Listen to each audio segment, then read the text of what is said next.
On vous souhaite la bienvenue à ericlateau.com. Dans quelques instants, on vous parle de l'avenir de la Chambre de commerce du Haut-Richelieu, actuellement présidée par Pierre Saint-Onge. Il sera avec nous. Vous savez que la Chambre se cherche actuellement un directeur général. Pourquoi? Parce qu'évidemment, il y a eu, disons, une entente commune entre Claude Demers et le conseil d'administration.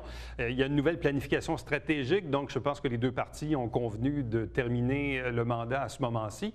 Donc, il y a un nouveau directeur général qui s'en vient, nouvelle vision, planification stratégique. Le nerf de la guerre, c'est toujours le financement. Bref, on va faire le tour de la question avec Pierre Saint-Onge. Mais d'abord, parlons de l'avenir des télévisions communautaires, les télévisions régionales, comme celle que vous regardez en ce moment, Télévision du Richelieu, qui existe depuis plus d'une trentaine d'années. Et Télévision du Richelieu, qui est un organisme à but non lucratif, mais diffusé sur les ondes de Vidéotron. Il y a des enjeux avec le CRTC. Bref, on va faire le tour de la question, le financement aussi, avec Richard Escault, qui est le directeur de la télé ici, mais également Sylvain Casavant, qui est le président depuis près de 2 ans maintenant de la Fédération des télévisions communautaires autonomes du Québec.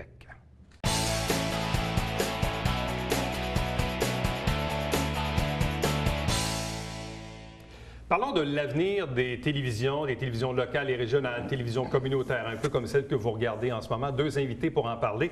D'abord, Richard Escault, qui est le directeur général de la télé ici, Télévision du Richelieu. Bonsoir. Salut, Eric. De même que Sylvain Casavant, qui est également directeur général Télévision Rive-Sud, mais aussi nouveau président de la Fédération des télévisions communautaires autonomes du Québec, qu'on appelle les TCA. Bonsoir et bienvenue. Merci. C'est quoi l'avenir des télévisions comme on les connaît? Parce que les télévisions communautaires, comme celles qu'on a ici depuis une trentaine d'années à peu près, oui. C'est le modèle qui est distribué via le signal de Vidéotron, mais ça existe chez Cogeco, ça existe également chez d'autres fournisseurs. C'est quoi notre avenir? Bien, moi, je pense que notre avenir, c'est toujours de continuer à faire de la télévision locale et régionale, donner accès à nos citoyens, puis d'essayer de maximiser l'information qu'on a ici. Puis nos gens aussi, qui sont importants. On fait de la télévision, sans se tromper, pour les gens d'ici, pour les gens d'ici, pour leur donner la visibilité qu'ils n'ont pas sur les postes, les broadcasts. Bon. Le nerf de la guerre, Sylvain, c'est toujours le financement. Je me rappelle, à une certaine époque, les télévisions communautaires étaient subventionnées, l'équipement était fourni, l'entretien des équipements, tout ça, c'était un tout inclus. Puis au fil du temps, évidemment, ça s'est un peu dégradé. On a laissé tomber l'entretien à la charge des télés. On a laissé l'équipement à la charge des télés. Puis là, maintenant, c'est plutôt des quotas de production que des subventions. Tout à fait. Ça, c'est le topo aujourd'hui. Et les télévisions, comme celle de Saint-Jean ou celle à Longueuil, se financent entre autres avec le bingo. Là. Tout à fait. Et les bingos, il y en a beaucoup au Québec maintenant. Elle a pratiquement, je dirais, 28 sur 44 ou 45 télévisions communautaires autonomes au Québec. Qui se financent avec des bingos? Tout à fait. Oui. Plus les quotas de production qui sont payés par les câblos-distributeurs. Dans le cas de Vidéotron, c'est une chose. Dans le cas de d'autres câblos-distributeurs, Cogeco ou des plus petits, je pense à Vidéodéry, des choses comme ça, là, les modèles d'affaires ou les ententes entre les TCA et les fournisseurs, eux, ça peut changer. Mais est-ce que le CRTC, prenons l'exemple de Vidéotron, est-ce que le CRTC oblige Vidéotron à diffuser les télévisions communautaires? Oui, tout à fait. Depuis, je dirais, 2001-2002, il faut comprendre que le marché de Montréal, pour prendre cet exemple-là, est le plus important. Il y a 3 grands marchés, pour le CRTC, 3 grands marchés au Canada, c'est-à-dire Montréal, Toronto et Vancouver. Ce qui a provoqué, ce qui a fait en sorte que le CRTC, lui, a instauré un peu des zones de desserte. Ce que TVHR est, ce que nous, sur la rive sud de Montréal, nous sommes, et 4 autres aussi, autour de l'île de Montréal, c'est des zones de desserte. Contrairement à un peu un modèle qui est différent dans les autres, peut-être, territoires du Québec, où là, c'est véritablement des territoires. Ce n'est pas des zones de desserte, parce que ici à Montréal, c'est une grande licence avec des poches, donc de communautés, avec des télés de proximité. Bon, on le sait, au CRTC, ce sont des cycles, parce que normalement, les câblos-distributeurs ont des renouvellements de licence aux 7 ans. Et on le sait, les entreprises, parfois, essaient de se défendre un peu de ces obligations-là. C'est quoi, dans le fond, les enjeux ou les risques à venir pour les télévisions communautaires? Ce que nous, on perçoit à la Fédération, ce que nous, on perçoit un peu comme un certain danger, mais un danger, je dirais, à moyen terme.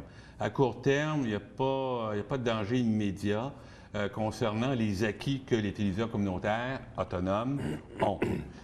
C'est sûr qu'il faut comprendre qu'entre une TVC, qui est une télévision communautaire d'entreprise, donc fait, et pour la communauté, mais fait. Oui, comme MaTV. Tout à fait. Ça, c'est une télévision communautaire de Vidéotron. Exactement. Granby, Sorel, Cap-de-la-Madeleine. Exactement. Sauf qu'ici, Saint-Jean ou à Longueuil, là, on parle de TCA.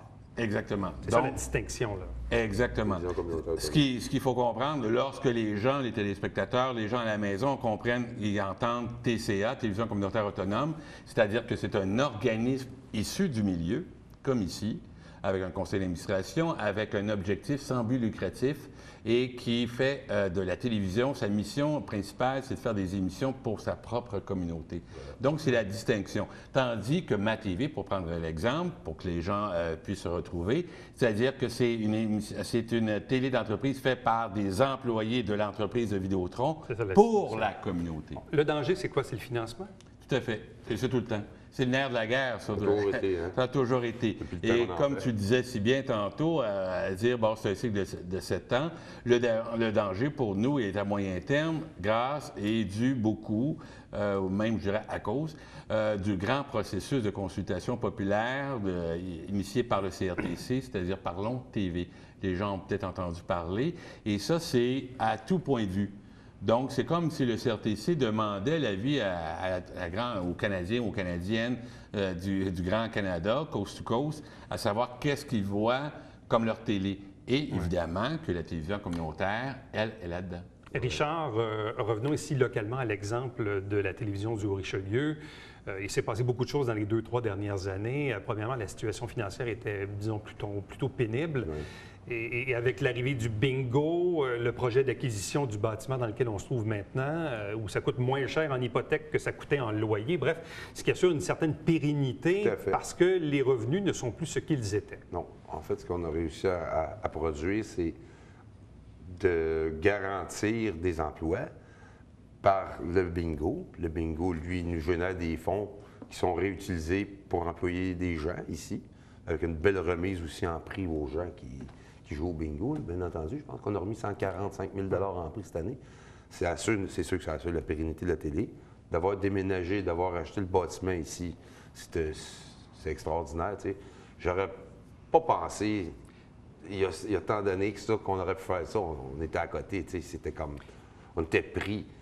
L'idée du télébingo, qui vient d'ailleurs c'est Sylvain qui m'a aidé à partir mon télébingo, qui m'a supporté dans cette démarche-là, qui est quand même fort laborieuse.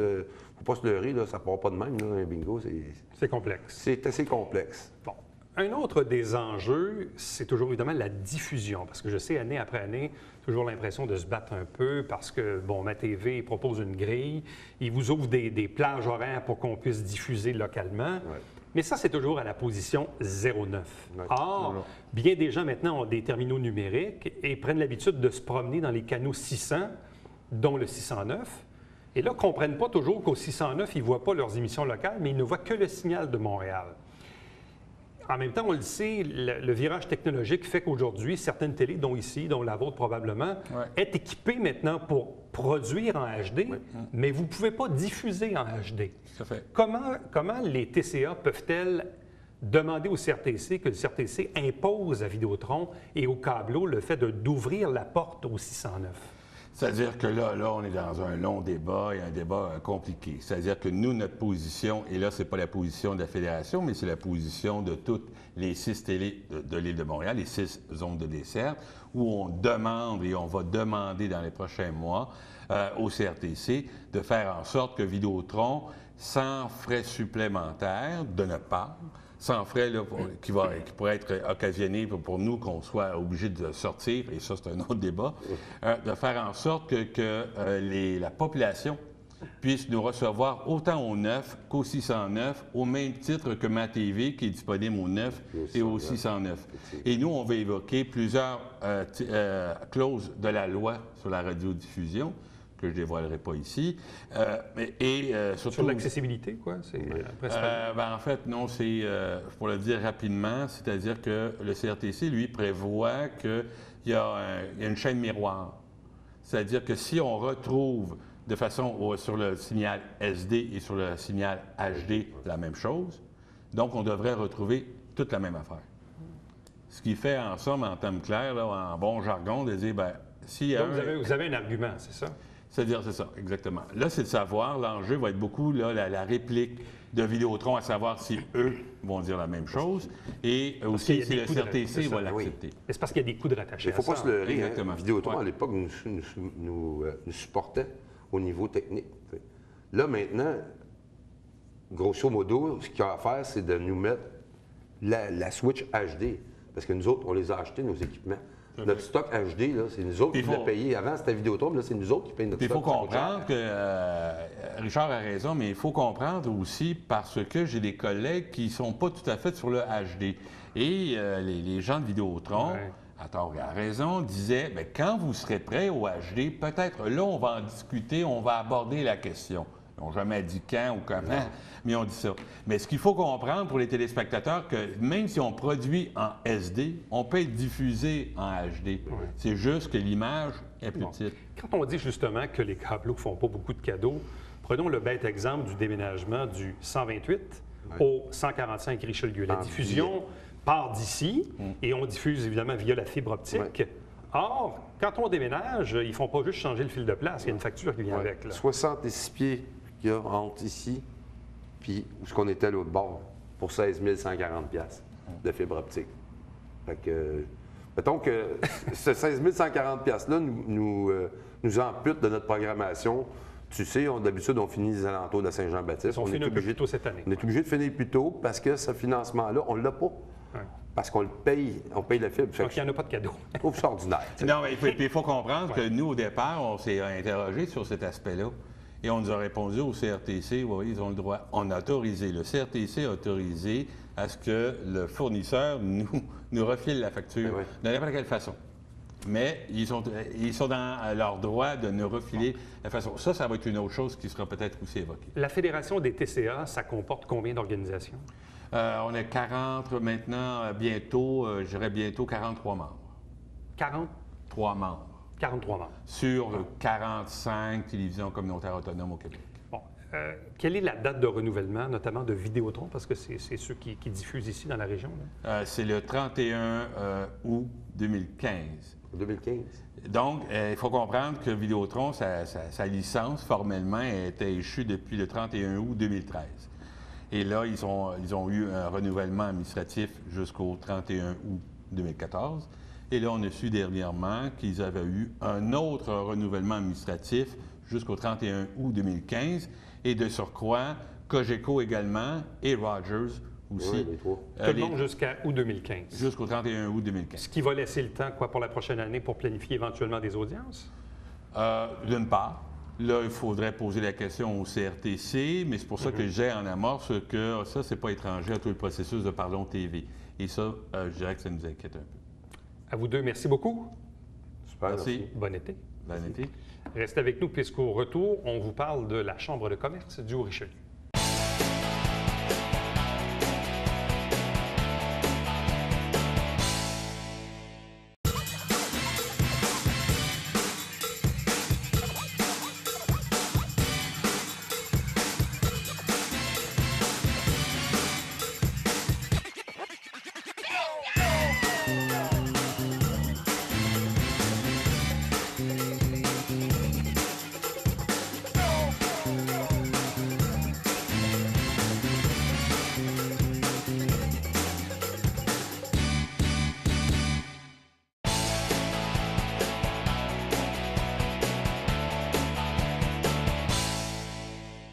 Parlons des activités de la Chambre de commerce du Richelieu, de l'avenir de la Chambre également, qui se cherche actuellement une direction générale. Pour en parler, le président Pierre Saint-Onge. Bonsoir et bienvenue. Bien, bonsoir.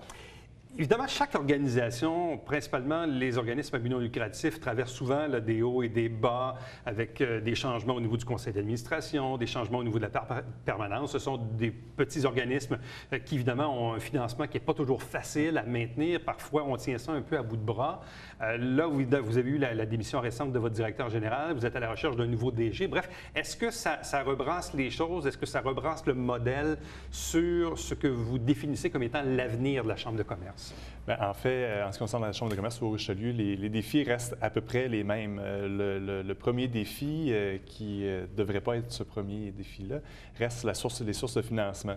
Il n'y a malheureusement pas de stabilité à ce niveau-là, donc à chaque année, il faut recommencer à rechercher du financement qui va nous permettre d'aller vers ce que l'on devrait faire en premier lieu, c'est-à-dire accomplir la mission de la Chambre de commerce, donc défendre les intérêts des commerçants du Haut-Richelieu.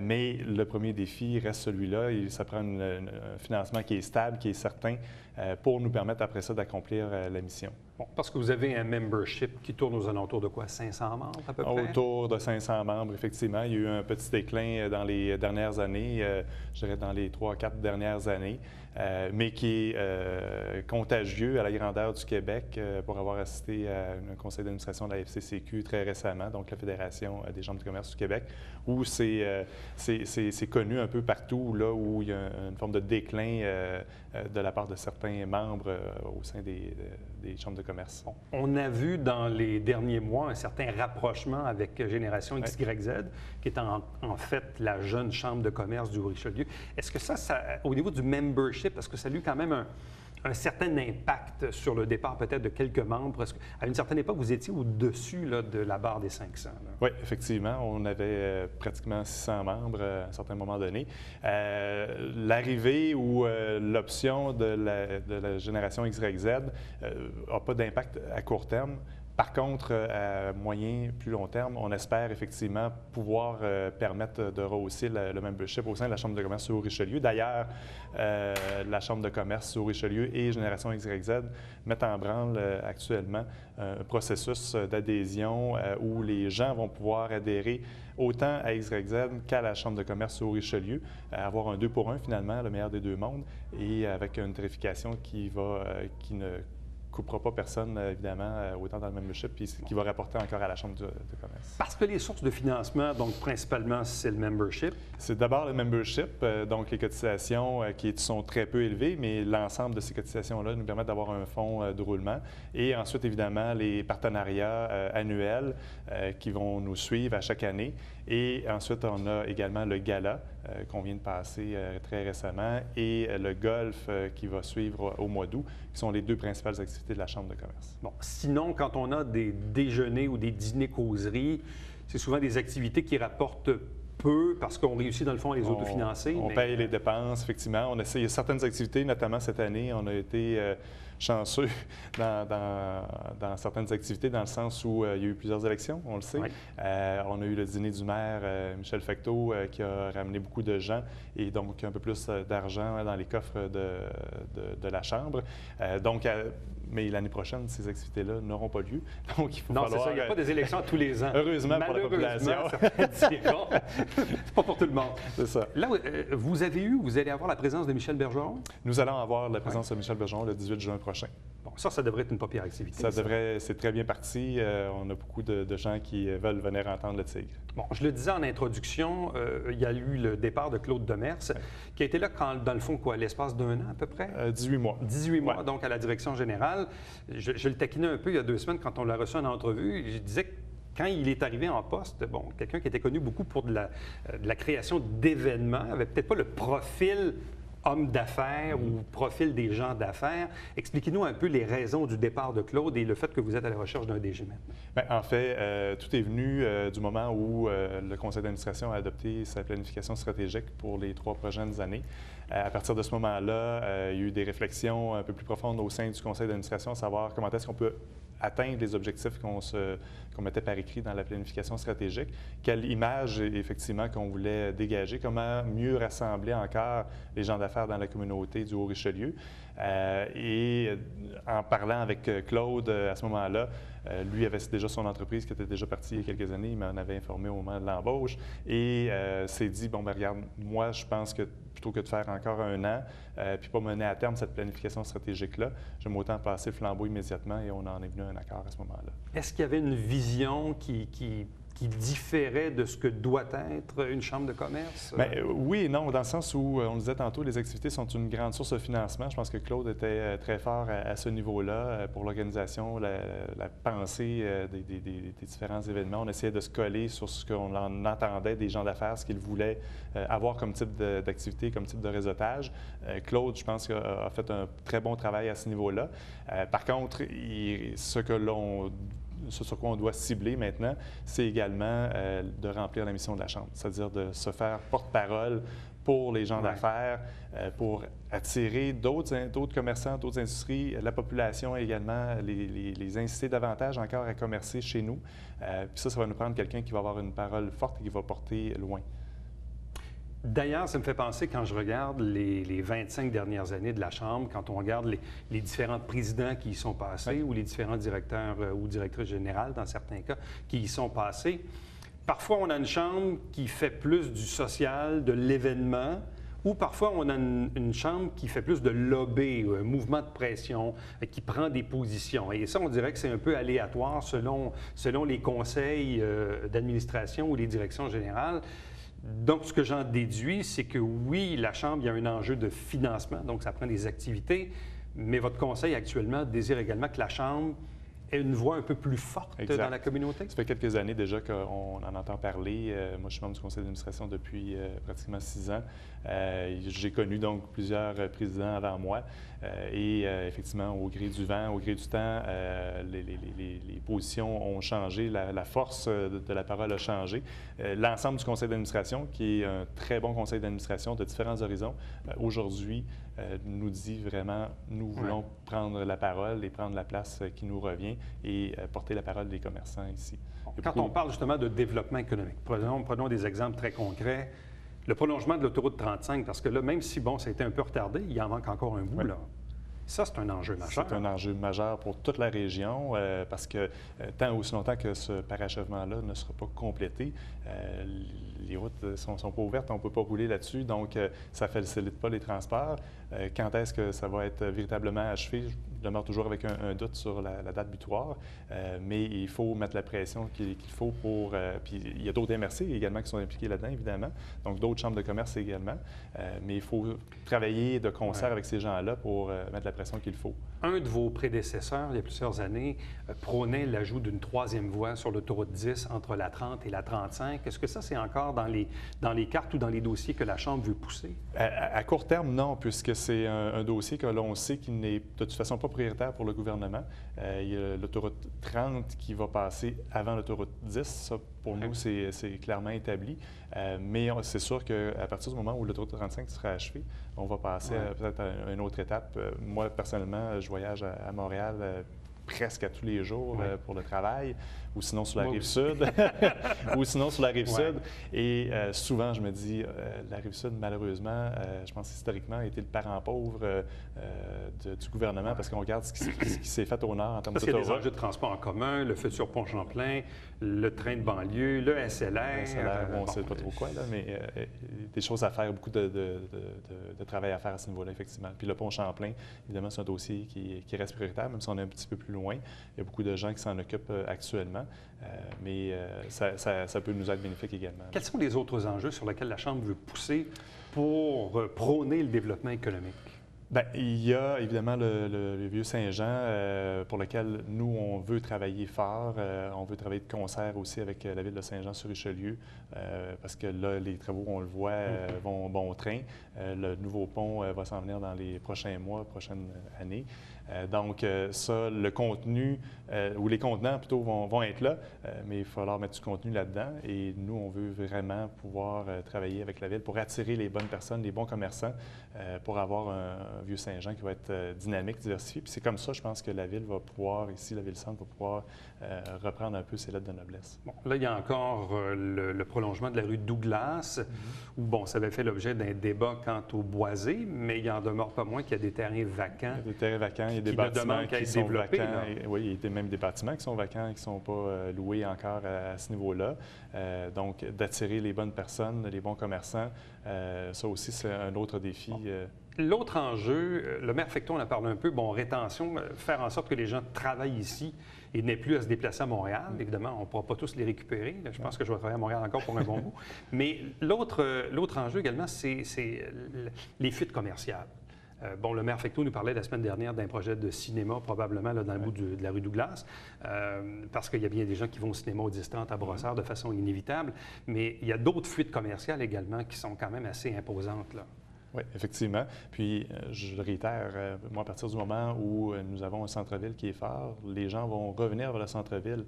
S'il n'y a pas de centre-ville, que ce soit de ce côté-ci ou du côté de Douglas, les gens vont s'évader puis ils vont aller ailleurs pour n'importe quel type de commerce, là. Parce que c'est facile d'aller au 10-30. C'est très accessible, malgré que l'autoroute 10 n'a pas 3 voies, c'est facilement accessible. Pour ce qui est de votre nouveau directeur général, avez-vous déjà rencontré des candidats? Quelle est la date butoir que vous vous êtes fixée? En fait, l'entrée en fonction de la nouvelle personne à la direction générale, on espère qu'elle va pouvoir rentrer en fonction vers la mi-juin, donc ça s'en vient donc rapidement. déjà choisi? Oui. Pas encore choisi, malheureusement. On travaille fortement là-dessus, je peux vous le dire. On espère avoir quelqu'un qui va être fort, qui va être un vrai porte-parole pour nous, pour l'ensemble de la région. M. Saint-Onge, merci beaucoup. Ça fait plaisir. Bon été. Merci. Reste avec nous. Au retour, le Babillard quotidien.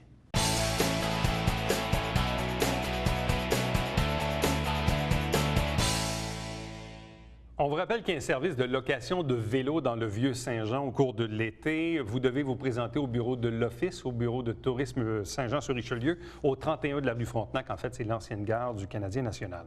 À chaque semaine, on vous présente notre émission qui s'appelle Saint-Jean-sur-Richelieu. On a fait la captation du dernier conseil, lundi le 2 juin. Donc, les deux prochaines semaines, on vous présente bien sûr des extraits. Télébingo, il y a encore des télébingo jusqu'au dimanche 22 avant la pause estivale. Toujours 3 500 $ en prix, dont la carte pleine qui est à 2 000, 30 dépositaires pour acheter vos livrets un peu partout sur notre territoire. Télévision du Richelieu, voici les coordonnées pour me joindre directement par courriel. Éric Latour, commercial tvhr9.com. Vous pouvez vous abonner à notre compte Twitter ou encore sur Facebook pour voir et revoir les entrevues en format YouTube. À demain. Bye bye.